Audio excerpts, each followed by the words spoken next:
ጥንዶች እየተዝናኑ ሳለ እንግዳ ነገር ገጠማቸው። ድንገት በሩ በኃይለኛ ተንኳኳ። የሚሰሩትን ለማቆም ተገደዱ። ወደ ሳሎን ሄደው በሩን ሲከፍቱ ጥቁር የለበሰች ልጅ ደጃፉ ላይ ቆማ ነበር። ይሁን እንጂ ጄፍ አያውቃትም ነበር። ልጅቷ ዝም ብላ መቆሟን ያየችው ዴዚ በሩ ልዘጋ እንደሆነ ነገረቻት። ያን ጊዜ ዞር ብላ ሄደች። ነገር ግን በዚህ ቅጽበት ጄፍ እንግዳ ነገር ተሰማው። ሰው በሌለበት ጭው ያለ በረሃ ውስጥ እንዴት አንዲት ትንሽ ልጅ ድንገት ልትመጣ ትችላለች? ጄፍ ነገሩን ለማሰላሰል እየሞከረ ሳለ ልጅቷ አሁንም ራቅ ብላ ትመለከተው ነበር። ከበስተጀርባው የነበረችው ዴዚ በጣም ፈራች።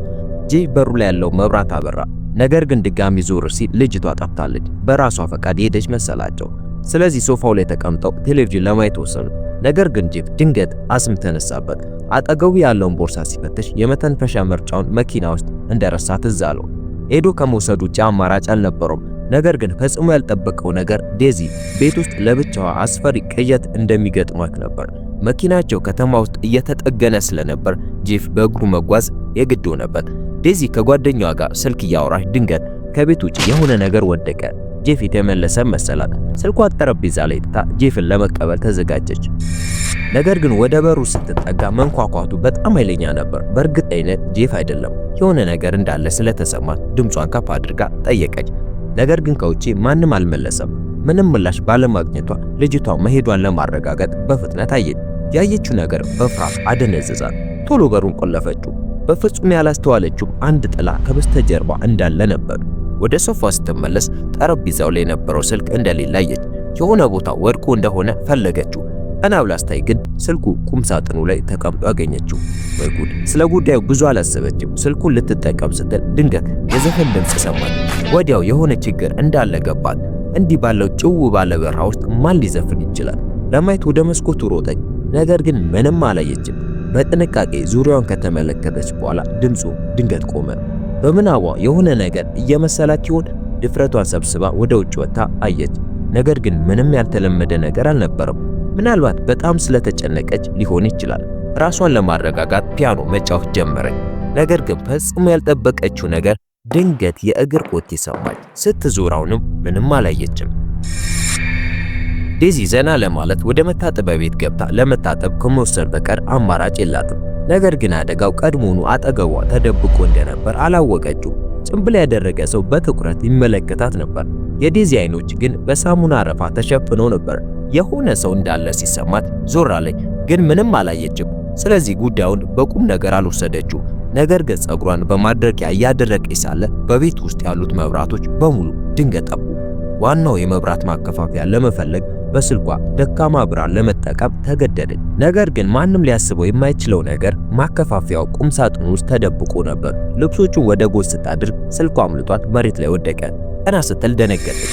ወደ ላይኛው ፎቅ ወደ መጋዘኑ ሮጠች። እየተንቀጠቀጠች ተቀመጠች። ድምፅ ለማውጣትም አልደፈረችም። ነገር ግን በበሩ ስንጥቅ አንድ ጥላ አለፈ። ዴዚ ባለችበት ድርቅ አለች። ቁልፉ መዞር እስኪጀምር ድረስ። እንደ ድል ሆኖ የተመለሰው ጄፍ ነበር። በፍጥነት ዴዚን አነሳትና ቁም ሳጥኑ ውስጥ ያለው ማከፋፈያ አበራው። ነገር ግን ቤት ውስጥ እንግዳ ሰው እንዳለ ትናገር ነበር። ሁኔታውንም ልክ እንደ እውነተኛ ነገር ገለጸችለት። በመስኮቱ በኩል እንዳይነገረችው። ነገር ግን ጄፍ በምናቧ እያየች እንደሆነ አሰበ። በመስኮቱ አጠገብ ያለው ምስል እንደ እንግዳ ሰው ተሳስታ ይሆን? ነገር ግን ጄፍ ዴዚን እያረጋጋ ሳለ መንኳኳቱ እንደገና ተጀመረ። በዚህ ጊዜ ጄፍ በእውነት ተናደደ። በፍጥነት በሩን ከፍቶ ለማየት ወደ ውጭ ወጣ። አሁንም ያቺው ልጅ ነበረች። አሁን ጄፍ በጣም ተቆጥቷል። ወደ እሷ ሮጠ። እሷ ግን ዞር ብላ ሸሸችው። በመጨረሻ ጥቂት ሰላም አገኙ። እራት ለመብላት ወደ ውስጥ ገቡ። ነገር ግን ድንገት ጥቂት የደም ጠብታዎች ወደቁ። ቀና ብለው ሲያዩ አንዲት ዶሮ ከጣሪያው ላይ ተንጠልጥላ አዩ። ዴዚ ሙሉ በሙሉ ተሸበረች። ጄፍ በመጨረሻ የሆነ ነገር እንዳለ ገባው። በሮቹንና መስኮቶቹን ለመዝጋት ተጣደፉ፣ ግን ረፍዶ ነበር። ዴዚ በፍጥነት ወደ ኋላ አፈገፈገች። ነገር ግን ጭንብል ያደረገው ሰው በስንጥቁ ውስጥ እያያት ነበር። ጄፍ ዴዚን ይዞ ሮጠ። መኝታ ቤት ውስጥ ተደበቁ። ቁም ሳጥኑን በበሩ ላይ ገፉት እና መስኮቱ አጠገብ ተቀመጡ። ነገር ግን ጭንብል ያደረገው ሰው ብቻ ሳይሆን ሌሎች ሁለት ጭንብል ያደረጉ ሰዎችም መጡ። ሴቶች ይመስላሉ። ጄፍ ወደ ውጪ ቢያደምጥም ምንም ድምፅ አይሰማም ነበር። ጄፍ ነገሩን ለማረጋገጥ ፈለገ። ነገር ግን ወዲያውኑ ሁለቱም በድንጋጤ ተዋጡ። የእንጨቱ በር ሊሰበር ሲል እያዩ ለሞት ተዘጋጁ። ነገር ግን ጭንብል ያደረገው ሰው በበሩ ቀዳዳ አጮልቆ ብቻ አያቸው። ምን እንደሚፈልግ እንኳን የሚያውቁት ነገር አልነበረው። ፍርሃታቸውን አይቶ ከተደሰተ በኋላ ዞር ብሎ ሄደ። ይህም ክፉኛ አስፈራቸው። ጭንብል ያደረገው ሰው በሂደቱ እየተዝናና እንደሆነ ግልጽ ነበር። ዝም ብለው መቀመጥ እንደሌለባቸው ተረዱ። ነገር ግን እርዳታ ለመጠየቅ ስልኩ ያስፈልጋቸዋል። ስልኩ ደግሞ ውጪ ቀርቷል። አደጋውን ከመጋፈጥ ውጪ ምርጫ አልነበራቸው። ነገር ግን ስልኩን ሲያገኙት ስክሪኑ ተሰባብሮ ነበር። አማራጭ ሲያጡ ለማምለጥ ወሰኑ። የቤት አከራያቸውን ሞተር ለመንዳት አሰቡ። ነገር ግን ሞተር ብስክሌቱ ቀድሞኑ ጭንብል ባደረገው ሰው ተበላሽቶ ነበር። ግለሰቡ ምን ያክል ጨካኝ እንደሆነ ሲረዱ ወደ ቪላው ለመመለስ ተገደዱ። እቅድ ለማውጣትም መታጠቢያ ቤት ውስጥ ተደበቁ። እንደ እድል ሆኖ ዴዚ በመስኮት በኩል መጠለያ ቤት አየች። ከአካባቢው ማምለጥ ባይችሉ እንኳን ቢያንስ የጦር መሳሪያ መፈለግ ይችላሉ። መውጫ መንገድ ሲፈልጉ ዴዚ የመተንፈሻ ቀዳዳ አገኘች። በወለሉ ስር እየተሳቡ አለፉ። ሆኖም ቦታው በጣም ጠባብ ስለነበር ለመንቀሳቀስ አስቸጋሪ ነው። ዴዚ ሳታስበው እጇን ሚስማር ላይ ጫነችው። ህመሙ በመላ ሰውነቷ ተሰራጨ። ጄፍ በፍጥነት አፏን አፈነ። ጭንብል ያደረገች ሴት ከበላያቸው ቆማ ስለነበር መጪው አማራጭ አይደለም።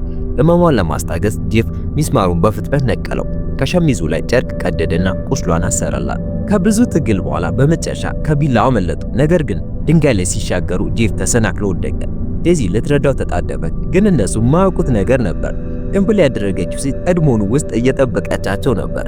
ከዚያ መጠለያ ቤቱን ፈተሹ። ነገር ግን ማግኘት የቻሉት አንድ የመቆፈሪያ መጥረቢያ ብቻ ነበር። አንድ መጥረቢያ ብቻ በቂ አይደለም። ጄፍ በመጠለያ ቤቱ ውስጥ ሰገነት መኖሩን አየ። ዴዚ ራሷን እንድትከላከል መጥረቢያውን ሰጣትና ሌሎች መሳሪያዎች ለመፈለግ ላይ ወጣ። ጄፍ እንደሄደ ግን ጭንብል ያደረገው ሰው ከበስተጀርባዋ መጥቶ አነቀ። ዴዚ ትንፋሽ ሊያጥራት የተኩስ ድምጽ ተሰማ። ጄፍ የአደን ጠመንጃ አግኝቶ ነበር።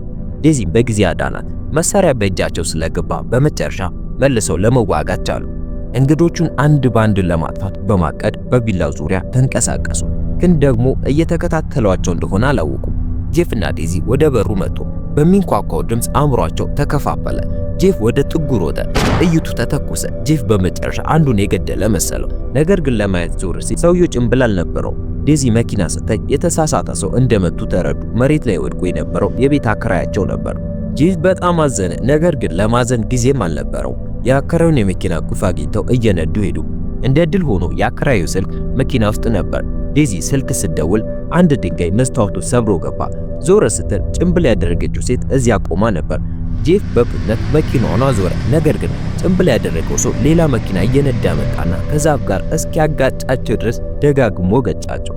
የጄፍ እግር መኪና ውስጥ ተቀረቀረ። ጄፍ ማምለጥ እንደማይችል አወቀ። እሱ መሳሪያውን ይዞ መልሶ ለመዋጋት ሲዘጋጅ ዴዚ ወደ ጫካው እንድትሮጥ ነገራት። ጄፍ እየፈለገ ሳለ ጭንብል ያደረገው ሰው ተሰወረ። በሚያሳዝን ሁኔታ የተኮሰው ጥይት ሳተው። ጭንብል ያደረገው ሰውም ዴዚን ተከተላት። በዚህ መሃል ጄፍ ለመተንፈስ እድል አገኘ። እግሩን አወጣ። የመኪናውን መስታወት ተሰበረና ተከተላቸው። ዴዚ በጭንቀት ትሮጥ ነበር። ጭንብል ያደረገችው ሴትም በቅርብ ርቀት ትከተላት ነበር። ዴዚ በአንድ ጉድጓድ ውስጥ ተደበቀችና በቅጠሎች ራሷን ሸፈነች። ጭንብል ያደረገችው ሴት ድምፁን ተከተላ ስትመጣ ዴዚ ላለመንቀሳቀስ ትንፋሿን ዋጥ አደረገችው። እንደ እድል ሆኖ ምንም ሳታገኝ ሄደች። በመጨረሻ ከጉድጓዱ ወጣች። ለፖሊስ ለመደወል ስልኳን አነሳች። ነገር ግን የጫካው ኔትወርክ ደካማ ነበር። ስልኩን የትም ብታደርገው ድምፁ ይቆራረጥ ነበር። ጉድጓዱን ትታ በጫካው ውስጥ እየሮጠች ሄደች። ነገር ግን የሆነ ሰው እየተከተላት እንደሆነ ተሰማት። ዙሪያውን ስታይ ከበስተጀርባ ያለችው ጭንብል ያደረገች ሴት አላየችም። ይህ በእንዲህ እንዳለ ጄፍ በከፍተኛ ጭንቀት ዴዚን እየፈለጋት ነበር። ነገር ግን ጫካው ደግሞ በጣም ሰፊ ነው። ከዚያም ድንገት ጭንብል ያደረገች ሴት አየ። ጠመንጃውን ወደ እሷ አነጣጠረ። ዴዚ የት እንዳለች እንድትነግረው ካልሆነ ግን እንደሚገድላት ዛተባት። ነገር ግን ዛቻው አልሰራም። ጭንብል ያደረገችው ሴት በሚገርም ሁኔታ ትደንስ ነበረ። ጄፍ ምንም እርምጃ ሳይወስድ ጭንብል ያደረገው ሰው ከበስተጀርባው መጥቶ አጠቃው። ጄፍ ሲነቃ ሁለቱም ታስረው ነበር በሚያሳዝን ሁኔታ። በዚህን ጊዜ ጄፍ የሚያጣው ነገር አልነበረም። ይህንን ለምን እንደሚያደርጉ እየጮኸ ጠየቀ። ነገር ግን ምንም ምላሽ አላገኘም። ይልቁንም አንድ ቢላዋ ደረቱን ወጋው። ከዚያም በእርግጫ መሬት ላይ ጣሉት። ፍቅረኛዋ በእመም ሲሰቃይ እያየች ዴዚ ከልቧ አለቀሰች። ለምን እንደዚህ እንደሚያደርጉ አልገባትም። ጭንብል ያደረገችው ሴት ጥቂት ቃላትን ብቻ ተናገረች። ያንን መልስ ስትሰማ ዴዚ ተስፋ ቆረጠች። ምንም ዓላማ እንደሌላቸው ተረዳች። እነሱ ዝም ብለው ክፎች ብቻ ነበሩ። ቢላዋው ሰውነቷን ሲወጋት ዴዚ ቀስ በቀስ ሕይወቷ አለፈ። ጭንብል ያደረጉት ሰዎች የፖሊስ ሳይረን ድምፅ ከውጭ እስኪሰማ ድረስ ረጋ ብለው ነበር። ከዚያም በዝምታ ጥለው ሄዱ። ነገር ግን በመጨረሻ ፈጽሞ ያልጠበቁት ዴዚ ከሕክምና በኋላ በህይወት መትረፏ ነበር። እንደተለመደው ታሪኩን ከወደዳችሁት ላይክ አድርጉ፣ ሰብስክራይብ በማድረግ በየቀኑ በአዲስ ፊልም እንገናኝ።